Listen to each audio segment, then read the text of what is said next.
Sydney and Brisbane. You might be thinking, Daz, two teams in a team dissection video, and one of them's up the top of the ladder, the other one is only on top of the ladder if we consider the bottom six. To quote James Brayshaw on Triple M, what the hell? We are here though, and there is a reason for my madness, so stick with me. You might have already noticed though that behind me is very, very bare. Dazzling's just moved house, so forgive me for that. We're still going to try and make it as good looking as possible, so hopefully the wall helps, the red helps, my head probably doesn't, but look, just work with it.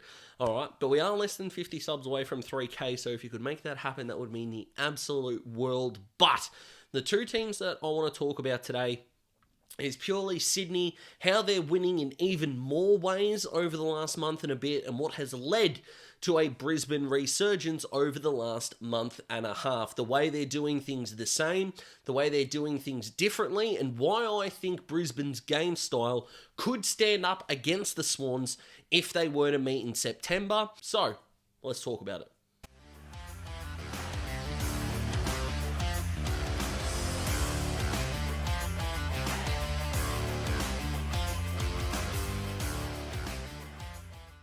Now, if we go just off the weekend past, Brisbane were really good against St Kilda, and whilst, yes, they were the first team for a long, long time to concede triple figures to St Kilda, and if you want to hold that against them, go for your life, but they still managed to put 126 on their board, forward line looked really good. Joey D was fantastic, and I am loving Kai Lohmann more and more. He might be my second favourite Lion currently. I think Zach Bailey's now been knocked to third, Kai Lohmann second, but my man at Brisbane will always be Hugh McCluggage. So no one, I don't think, can take that away from Hugh Mac, but Brisbane, I thought, were really good. Now, defensively, St Kilda did look really good. Jack Higgins kicked 5. Max King had some moments. Is that something that they can tighten up? For sure, but if we want to hold them to the precedent of a bottom 6 side, they couldn't have done much better at home, reclaiming their home ground, which they struggled to win so much at the start of the season. But if the Gabba can get back to a fortress, they're looking okay. And the Swans, 2 weeks in a row now, with Geelong being their previous opponent, and now with Adelaide, Sydney just let them get off the chain early in the game, and like flicking a switch, absolutely pounded them into the ground. Starting with the Cats, the Swans just seemingly turned it on using the narrowness of the SCG with that famous quartet now of Goulden, Warner, Heaney and Brodie Grundy, who can't go under the radar. So as an opposition fan, thank you Melbourne for giving him up for peanuts.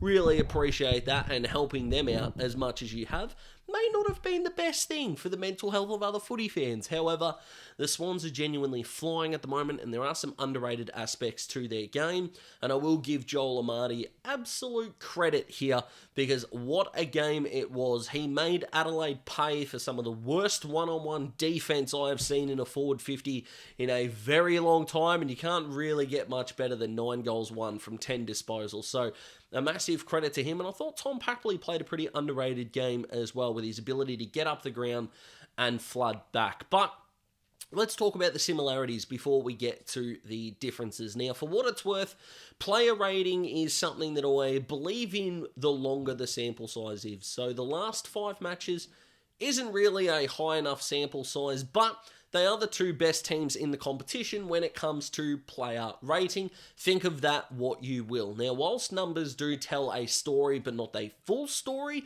I do think the way these 2 teams are approaching certain metrics of the game that I love to watch and keep an eye on is stark. So check these out. Let's start with territory. Purely and simply, the top 4 teams in the comp for territory at the moment are Sydney, Brisbane, Gold Coast, and Hawthorn. And considering that 3 out of those 4 teams can play really well just about anywhere at this point in time now, Gold Coast are definitely a more territory-based team in Queensland and Northern Territory, outside of the Gabba, of course, than they are on the outside. But Hawthorn, as I said in my Watch Change to Hawthorn video, their ability to take territory is enormous as well. So those 2 teams living up to the hype is key. You need to be able to take territory, get the ball forward. This chipping sideways, backwards nonsense doesn't work for anyone. And before anyone comments and says, Daz, you're a Hawthorn fan, you had a 3-peat that relied on switching the ball around. The Hawks still wanted to take the ball forward, even if it took them an extra 2 or 3 kicks to get there. We still had midfielders, wingers, and halfback flankers who wanted to take territory. It's a reason why Grant Birchall was so beloved. It's a reason why Jack Scrimshaw is so beloved this year, outside of the fact he's playing above his height. But territory-wise, these two teams are dominating as well. Any team that can win the ball at the contest are teams that I have more faith in when it comes to finals footy, and both of these sides are really up there in terms of the last 5 rounds, and it's something that Brisbane especially had to turn around with a midfield featuring, of course, Lachie Neale, Josh Dunkley, these types. Hugh McCluggage has been in there at the moment, whether it's Bailey, Rayner, these guys that are rotating through that midfield mix, while Zorko has been at half-back, and I'm going to talk about him a little bit more later on in the video. Brisbane's ability over the last month and a bit in winning the ball at the contest and taking the ball forward has allowed them to open themselves up more offensively. Say what you will about how they played against Hawthorn, and in my opinion, they were awful for the majority of that game. Some of that, admittedly, was inaccurate goal kicking. They did kick 10-15 to 15-10. So, not that it's forgivable, but they still managed to get their 25 scoring shots away. So, who can say really how badly it went? They weren't great, and it really was their aberration of their last few performances, but they haven't struggled offensively really across the ground as much as some other teams have, and they've definitely been one of the better teams for that.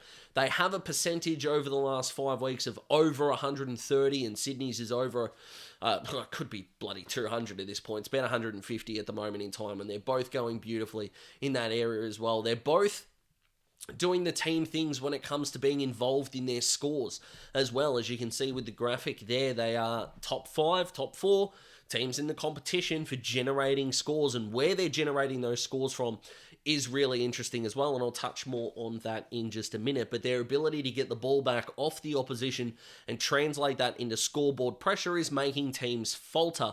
They should have beaten the Crows at Adelaide Oval, admittedly, Brisbane, but they didn't.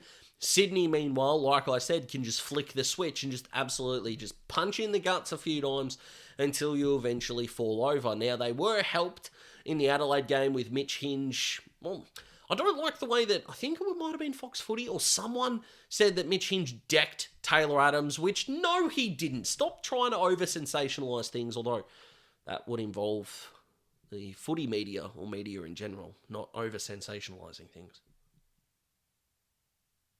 Unlikely.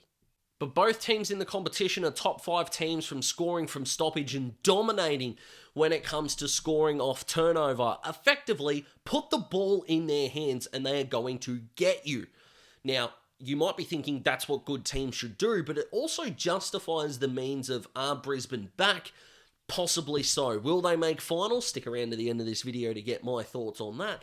But what I found so frustratingly positive about watching Brisbane over the last month and a half around that time is that this is what they should have been doing earlier. Collingwood have got the injuries excuses, and Brisbane have got injuries too, not as many as Collingwood. And the teams that went far last year haven't really had that much fatigue. Carlton have been the best at having fatigue. The other 3 teams did, but Giants started really well, starting to lapse a little bit, whereas Brisbane have kind of gone the other way, started slowly and then built up to their latest bit of form, but that also includes them being 13th, just quietly, so just keeping that in mind. But stoppage, turnover, ball in hand, they are killing teams, and it's what the good teams do. Now, sometimes the easiness, if you will, of defending the ground becomes that much more easy if your opposition struggles to score from a certain part of the ground. If you can just flood another team with inside 50s because they're not a good rebounding team and they can't score from their back half, then you've got a better chance of winning the game. Unfortunately, both of these teams are awesome at generating scores from their back half. So which tells you that you need to score when you go inside 50 or they are going to kill you.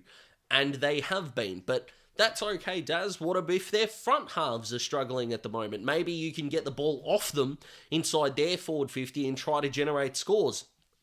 No, they're still doing this to you. So you're kind of asking yourself, sitting there asking yourselves now, what the hell do we do now?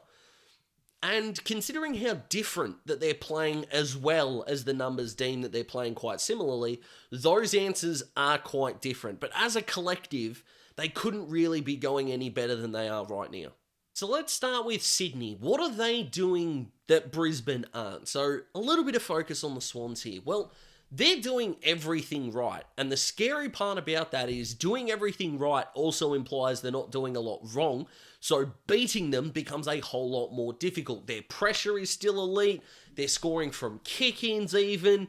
They're generating ball inside 50. And as we noted from how well they're going generating scores in their forward half, that's causing problems.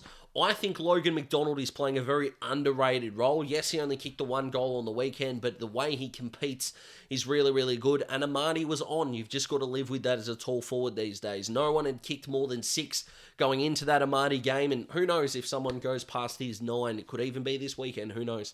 But at this point in time, sit back, relax, play the second fiddle. He did brilliantly. And that goal from 45...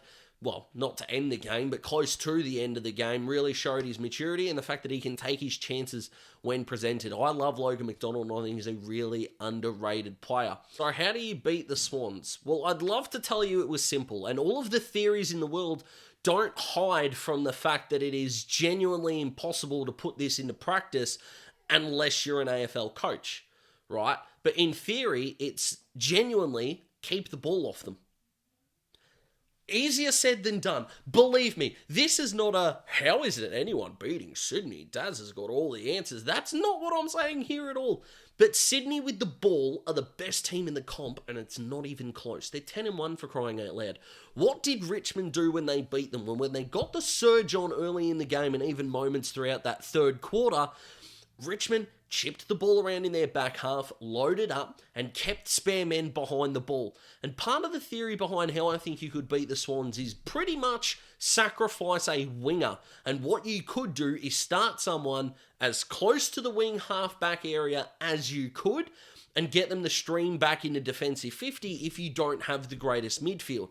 Here's the problem.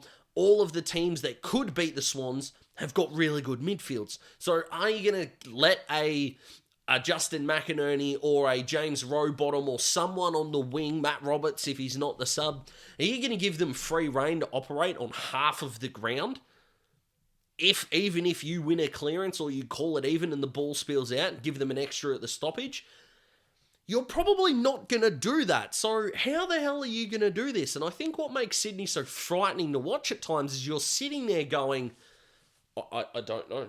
I don't know how, what can we do? I don't think we have any answers. And Matty Nicks can blame the 2 buys, and that certainly helps, don't get me wrong, but not a lot of opening round teams are going beautifully at the moment. The Giants, before beating Port, going no good. Collingwood have had a shizen load of injuries. Gold Coast can't play well outside of their home state and Northern Territory.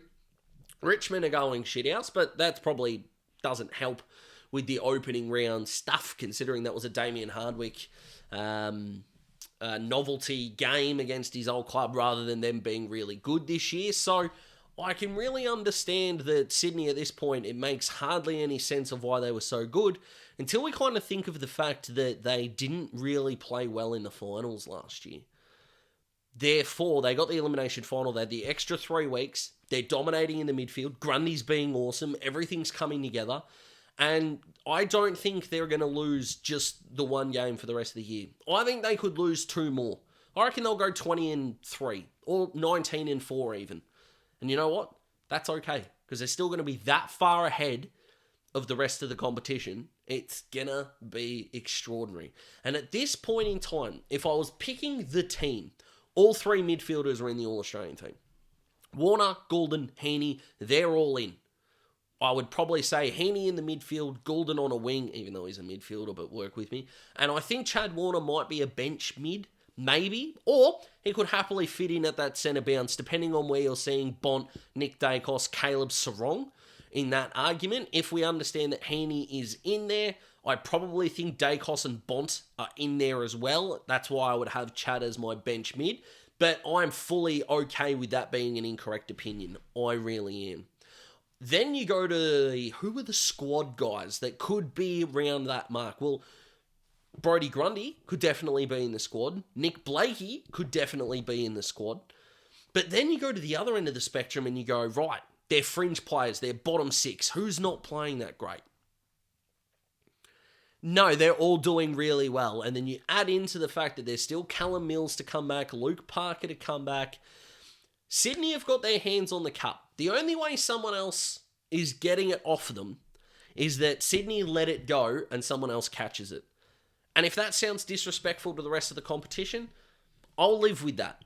But what I mean it is the greatest compliment I can give the Swans, and that is you are so far and ahead the best team in the comp. So that's the Sydney conversation done and dusted. Let's go to Brisbane. What are Brisbane doing? Because it's not a clearance. Yet they're still generating these awesome small sample size numbers. What are they doing? Well, very simply, they're doing the first half the same as the Swans, ball in hand.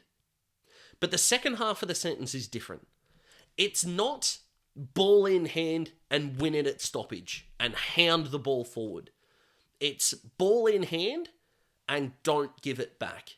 What do I mean by that? Check this out. Considering they're first in the competition for basically every mark you can have in the last 5 weeks, Brisbane are clearly playing some kind of territory game. As I said before, they're third in contested ball. As you can see, they're also third in uncontested ball, fourth in tackles inside 50, fourth in pressure acts. They are hunting the ball. And you're probably thinking, about time. I agree. Now, part of this is the fact that their backline is operating so well on a dual front with no Kitty Coleman. Harris Andrews is still doing a really good job down back, but also Dane Zorko is having that cheapies half-back role that's working so well. You can call Zorko many things, personally and professionally. What he is, though, is a good decision maker when it counts. Uncontested ball, he can have some real mares, don't get me wrong. But late in games, ball in hand, he will make the right call. And the good thing about Brisbane is that they are making the right calls more consistently, taking what's on offer. When Sydney are getting easy marks up the ground, it's usually out of a contest, 20-metre pass, hit up at the ball carrier. It's something that Justin McInerney is very good at doing for a winger. Will Hayward's doing it well. Tom Papley is doing it well. Hayden McLean and Logan McDonald are doing it well, while Amadi is in the goal square. Even coming out of their back half, Heaney's doing it well. Chad Warner is doing it well. James Rowbottom is doing it really well. Taylor Adams, leading up at the ball, is doing it really well. They're getting their 20 to 25 metre kicks away. They're away. They've won the clearance. They want to use their handball game. Sydney are the best backwards handball team in the comp, and it's because they're handballing the blokes in motion. Get and go. If there was a quickness test, a pace exam in the AFL competition, Sydney would be leading it by so far, it's genuinely disgusting. Whereas Brisbane want to get the ball and control when they get it inside 50. And that's not to mean they're kind of like a Freo from last year. It's not necessarily chip, go nowhere. They're still kicking the ball with purpose, coming out of their back half into their forward half from stoppage. They're still trying to kick with purpose. The fact they've been able to get Danaher and Hipwood uncontested marks in the forward half attests to this. The fact that Kai Lohmann is becoming one of the more crafty high half forwards in the competition when he's allowed to play that role is super important. And then you add in the potential firepower of Zach Bailey, Cam Rayner, Charlie Cameron. You've got a winning formula on your hands. Brisbane are going beautifully at the moment. So are Sydney, but doing it in different ways. Now, as I said, Sydney at their best are the best team in the competition. The way that Brisbane are playing at the moment is very well suited to beating the Swans. And the reason why I think that is because Brisbane's entire game plan is keep the ball off the opposition. And if Sydney aren't allowed to play that slingshot ball all that much, then maybe you could get them. What Geelong and what Adelaide did so well to get a lead in the first halves was they were able to hang on to the ball, create good contests in their forward half, and admittedly, kick some goals you might not have kicked. Rochelli's goal from 48 on that angle, look, is a low percentage set shot, but he nailed it. You've got to do that, and they were nailing their shots as well. But what Sydney and Brisbane are doing at the moment is they are two of the hardest teams in the competition, and there's no graphic for this, but they're two of the hardest teams in the competition to halt their momentum. And I think that's the next step that a Carlton could take, for example. I think the Blues will become an infinitely more dangerous opponent when they're able to take advantage of that momentum. I think it's that last piece. They've been good at it. I'm just not sure they're great yet. Collingwood storming home against North. Now, admittedly, Collingwood don't win that game against any other team in the competition. I understand that. But they have proven over the last 2 years that when they get momentum up late in games, you can't stop them. And there have been better teams than North Melbourne that have failed to do that. Something to keep in mind. So, if Brisbane could play Sydney, maybe at the Gabba at their best, which is hopefully what they're going to be able to do very, very shortly, their chip ball game is going to be good, but I think there is a lot of pressure on Eric Hipwood to take contested marks inside 50 that will lead to the Swans' inability to try and intercept the ball and get extra numbers to the ball drop. Because if you can convince any defender, if you can have one in the air and 2 opponents flying against you and bring the ball to ground, and you can have that +1, Brisbane can become so dangerous with their aforementioned small forwards. But right now, over the last 6 weeks, and add in Hawthorn as well, these 2 teams have been some of the best in the competition. And they're going beautifully. And I think this double team dissection with some similarities and differences really could be something. So what do you think? Comment below. Let me know. If you like the video, subscribe to join the Daz Talks Footy family. Less than 50 off 3,000, which would be absolutely amazing and a genuine honour and a privilege to talk to you. I hope you enjoyed your weekend. What about them Hawks? And I will see you for either Wednesday or Thursday. I'm going to see how we go, but I will update you via the community tab. So make sure you're subscribed. Have a fantastic day, you absolute legends, and I'll talk to you very soon.